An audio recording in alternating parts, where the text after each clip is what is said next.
when a guy has those advantages in boxing skill and speed, and they don't take risks, they are almost impossible to beat. You do not hold, and you are throwing punches. Boxing is hit and don't get hit. Shakur is the best at that. When a great pure boxer is putting on a performance, some people will complain, oh, it's boring because there's no drama. Right. But you have to, I at least, appreciate the fact that he's operating on such a high level that there is no drama. He is in total control. And I just, when you see something like that, I said, you hang it in the Louvre. It's a masterpiece. Yes. And I said, with that style he fought, it doesn't matter who he fight, he would give them trouble. Max Kellerman analyzes the potential Devin Haney versus Shakur Stevenson fight as a high-level chess match rather than a slugfest. He notes Haney's discipline, jab control, and ring generalship, but emphasizes Stevenson's elite defense, timing, and counterpunch accuracy. You mentioned the way Shakur fought. I know you guys think I get on Devin Haney. No, and I like just Devin Haney. That's a prime here's the example of difference. what you're talking about. Devin Haney boxed beautifully against Norman early. And then stopped boxing. He started sitting on a lead, which is running and holding. That's not boxing. Shakur boxed every second of that fight. Shakur, I can't even think of the time where Shakur grabbed Teo and held him. Not one time. Like, maybe it happened. He actually was being physical inside, but Teo was initiating. Shakur, here's boxing. Boxing is standing and punching range, right? You move your leg, you use your legs when you got to get out of range. You do not hold, and you are throwing punches. Boxing is hit and don't get hit. Shakur is the best at that. So 2 points I want to make real quick. One is, yes, you're right, Max. Different than Devin Haney. Shakur, what I would say, he only did that once. It was like maybe the end of round 9. He did it for like 20 seconds. He didn't do it again. He did. I know what you're talking about. It was like a weird. Max Kellerman believes Shakur Stevenson has already built a resume strong enough to carry real boxing spotlight. With multiple world titles, elite technical skill, and defensive brilliance, Stevenson has proven he belongs among the sport's top names. Kellerman sees him as a rare fighter who appeals to both hardcore purists, who appreciate subtle ring IQ and precision, and casual fans who are drawn to dominance and control. In his view, Stevenson isn't just talented, he's positioned to be one of the faces of modern boxing. You rank fighters in a division, it has to be based on merit, who they beat. It must be the resume because they're earning a shot at the title. Yes. That is not the same as pound for pound. Okay. Pound for pound is what you truly believe in a given moment, right? So, yes, you should have some evidence. It can't just be a hunch. Right. But once you have the evidence you think you need, like, for example, that fight, Come on, man. it is legitimate for someone to say that they believe that Shakur is the best pound for pound fighter in the world. When I listen to what you say, Shady, what I'm hearing is, look, underneath, I really think Shakur is number one. But because I gotta give credit to Usyk for what he's doing in a bigger division, and you know what? I kind of agree with that. Where are you guys with this? I don't agree with that at all. I think Shakur has to do that 2 more times or 3 more times to be considered the face of boxing. I think he had a great performance. Different conversation, face of boxing and number one pound for pound. I'm only going off of where I know Shady is headed. I'm kind of punching where I know he's going to be because he really believed that Shakur is the. Shakur Stevenson has expressed unwavering confidence in his abilities, stating that he doesn't believe anyone currently in the sport can defeat him. At the same time, he remains open and respectful, welcoming any challenger who is willing to step into the ring and test themselves against his skills. This combination of self-assurance and sportsmanship highlights both his competitive drive and his respect for the craft of boxing. Performance, that this was a Floyd Mayweather-esque performance. What do you take when you hear those comparisons? It's good to hear. It's good to hear because a lot of people don't realize how great I am. I've been told them this. It's like you got to keep saying it over and over, and it's like, as I'm saying it, it's like I'm wasting my breath because it's like people like, no, you know, oh, fight this guy. Oh, you won't do this to Teofimo Lopez. You won't da-da-da-da. It's a video of like me and when me and Cameron was going back and forth, he said something like, oh, take yourself to 140 and fight Teofimo Lopez so he can knock your head off. And now it was like, I did it, and like I said, now people getting to see what I done. Stevenson, as a southpaw with exceptional reflexes and timing, would likely use his footwork and ring IQ to control the pace. By creating sharp angles, landing precise counters, and manipulating distance, he could consistently disrupt Haney's rhythm, forcing him to reset and rethink his approach throughout the fight. This tactical style plays to Stevenson's strengths, making him a challenging opponent for anyone in the lightweight division. So all of these guys, if y'all want me to come to 147, I'm coming in with rehydration clause. I don't even do that. But why am I going up to these guys' weight classes if I'm not planning on going there? So any of y'all want to fight me at 147? Yeah, rehydration. 10 pounds. 10-pound rehydration. Like the IBF rule, basically. You got to understand, that means on fight night, when we get in the ring, they're going to be 157, maybe 158. Max. No bigger than 160 that night. Right. I'm cool with that. So if we could get it like, all right, like the IBF rule, 10-pound rehydration. Yes, but think about it. If there's no rehydration clause, these guys gonna get it up to 170 pounds. Yeah, 175. I'm in the 140s on fight night. Yeah. So if I'm 140, they 170. Bro, what am I in here wrestling around with these? Right. Haney, as a natural orthodox fighter, would rely on his sharp jab, precise footwork, and effective defensive clinching to control the center of the ring. By dictating the pace, cutting off angles, and keeping Stevenson on the move, Haney would aim to impose his rhythm and force Stevenson to fight on his terms, making every exchange a calculated battle for positioning and timing. Masterpiece, man. He looked so smooth, calm, and relaxed, man. That was beautiful. That was the one boxing lesson that you future guys, young guys and amateurs just turning pro, watch that, man. That was beautiful. You heard his father say in the corner, what happened to your fast hands? That didn't work, man. Just overall, like, just given the styles and in boxing so well, like, was there any way that Teal could have put on a better performance, a better plan, and gotten a better result? No, I don't think whatever he would have brought to the table would have worked, man. Shakur just got a great boxing mind. That's just it. He's got a great boxing mind, and once he put his mind to it, he's gonna get the job done. What is it gonna take to beat someone like him? I don't know, Brian. Probably want to stay away from that. Stevenson's decisive victory over Teofimo Lopez was more than just another title added to his resume. It cemented his status among boxing's elite. Competing for the WBO and Ring Magazine junior welterweight belts, Stevenson controlled the fight from the opening bell, showcasing technical precision, defensive mastery, and strategic brilliance that left Lopez unable to mount any meaningful challenge. 19, I think, to 109 with scorecard, so basically like 11 rounds to 1. What did you think about the outcome and the fact that he was able to win so dominantly? One, shout out to New York. Bruce Carrington, he's world champion now. I'm so proud of him. Fact. Been watching him fight the undercards and all this stuff forever, and to be a world champion tonight, I was bawling, I was crying, yo. So shout out to him. He shined every time he come out to see his story, see how much he done overcame everything. Now he get his 12th round knockout, looking good against Jermaine Ortiz. Wonderful. Now we got the main event with Shakur, and I knew that was gonna happen. Everybody be talking all that rah to me. I know boxing, and like I told y'all, we was gonna see a little bit of athleticism, but we was gonna see Shakur be using his jab, going to the body, and we saw blood today. Shakur did great today. Only thing I can ask for is stopping. I can ask. The numbers tell the same story. Stevenson dominated every metric. He landed significantly more punches than Lopez, with both his jabs and power shots connecting at a higher rate. These stats highlight not just activity, but efficiency, showing how Stevenson controlled the pace, picked his moments, and punished openings with precision throughout the bout. He noted the pace, sharp technique, and focus both fighters displayed, praising their composure and skills. He can do crazy numbers. It's going to be hard to break my record because you have so many people stealing. So many people stealing. Streaming, yeah. Yeah, streaming. It's still stealing. If they're not paying for it and they're getting it free. Floyd Mayweather highlighted a previous sparring session between Devin Haney and Shakur Stevenson, calling it intensely competitive and a showcase of top-tier talent. He praised both fighters for their speed, precision, and strategic approach, noting how their composure and technical skills reflected the caliber of elite-level boxing.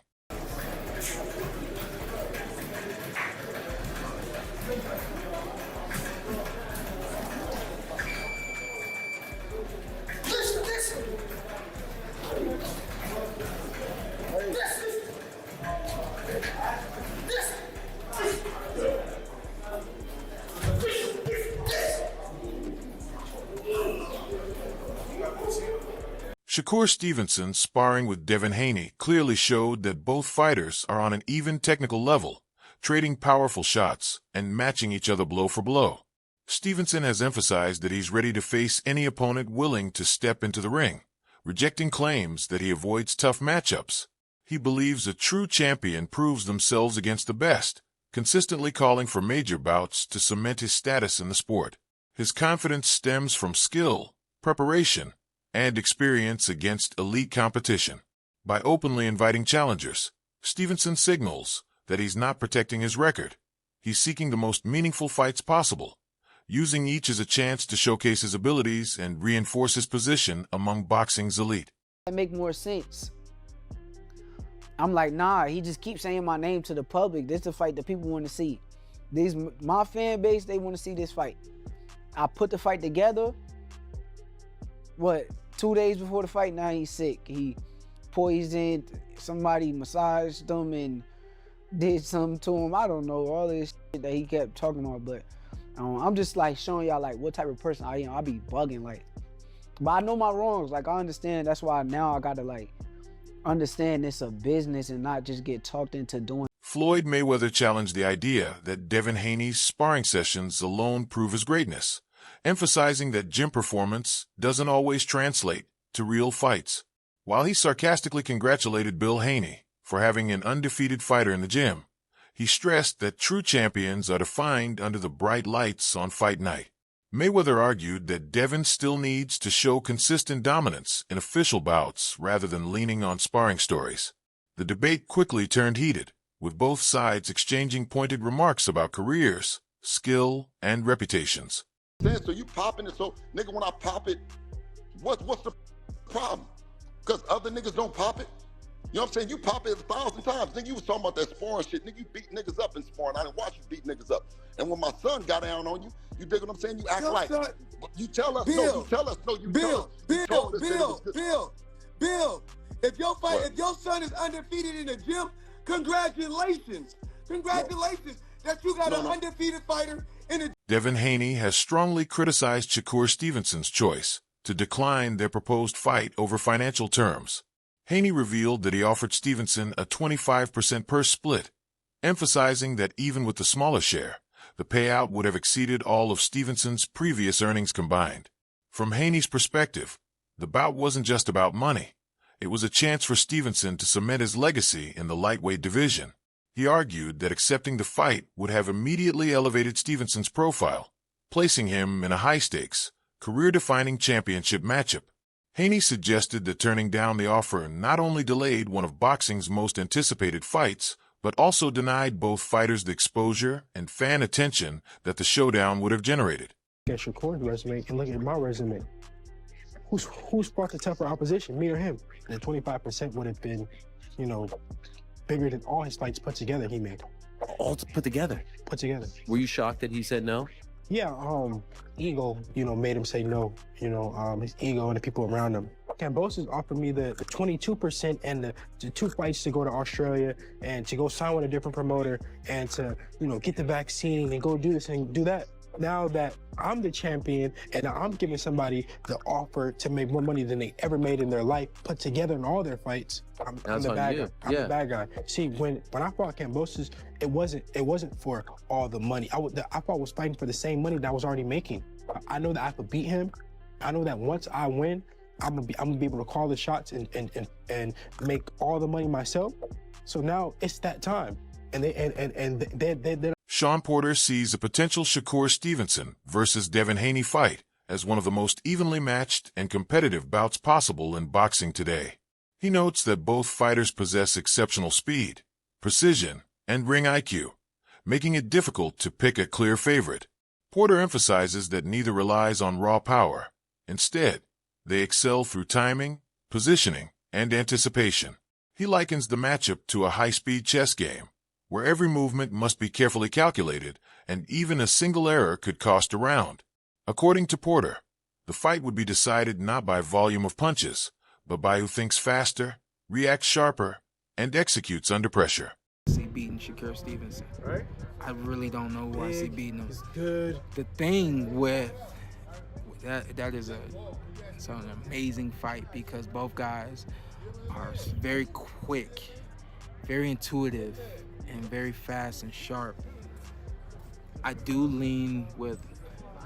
I'm not even gonna pick a winner in that because this is my first time playing it in my head, and I just see it. It's just so back and forth, and it's that fast chess that we always talk about, and it's that fast chess, which it's gonna be slick. What wins a fast chess match? What makes a difference? Who's fastest? Yeah. Honestly, it's who's fastest, and it's also not just who's fastest with the hands, but also mentally to make that setup in that second move. Both guys have the ability. Porter adds that both fighters are masters at creating openings using feints, footwork, and angles, so momentum could swing multiple times during the bout. Fans would witness constant tactical adjustments, with each boxer probing reactions and countering strategies as the rounds progress. He emphasizes that this matchup would showcase elite-level boxing skill, mental sharpness, and technical precision, resulting in a tense and dramatic contest that keeps viewers fully engaged from the opening bell to the final decision. Really, it's just a matter of who's able to set up and capitalize the fastest. That's a fantastic fight. You think we see it? Love to see that. Yeah, but do you think? I think so. I think we get it at maybe 140. I'm not rushing that fight. No, I don't think we get it at 140. I think if we get it at 135. Yeah. Yeah, I don't think Shakur. Maybe Shakur's got, I don't know, maybe a couple fights, if not less than that, at 130. And then I think a blessing for us will be Shakur going after fighters, not going after belts, not going after a championship title, but going after belts, or going after fighters. If he decides to go after fighters because it's getting him everything that he really did turn pro to. Experts widely agree that Shakur Stevenson stands apart from most fighters of his generation. They highlight his exceptional ring intelligence, natural athleticism, and ability to adapt strategy mid-fight. Andre Ward even calls him a blank canvas, emphasizing that Stevenson can mold any style or approach in the ring using creativity, composure, and sharp decision-making under pressure. Observers note his footwork, distance control, and tactical flexibility allow him to consistently outclass top-tier opponents. These traits were on full display in his dominant win over Teofimo Lopez, where he dictated pace and range while neutralizing his opponent's offense. Ward's praise reflects a broader consensus. Stevenson's precision, patience, and adaptability make him one of boxing's most complete modern fighters, setting him apart from his peers.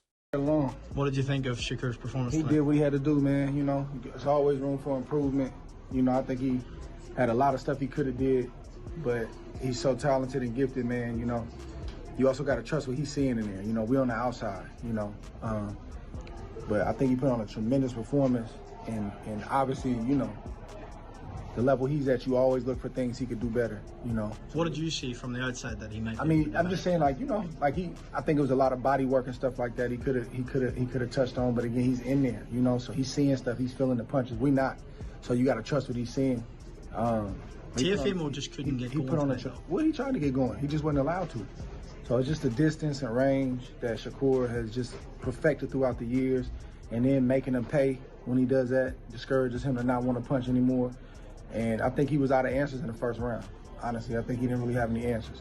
When Teo starts doing little certain things with his hands and starts playing the clown game, he out of answers. He's down to just one shot. So Shakur just stayed focused, stayed locked in. And, you know, was that 4 divisions now? 26, 30, 35? Max Kellerman asserts that Shakur Stevenson's boxing skill rivals that of Alexander Usyk, pointing to his dominant performance over Teofimo Lopez as evidence of elite technical mastery.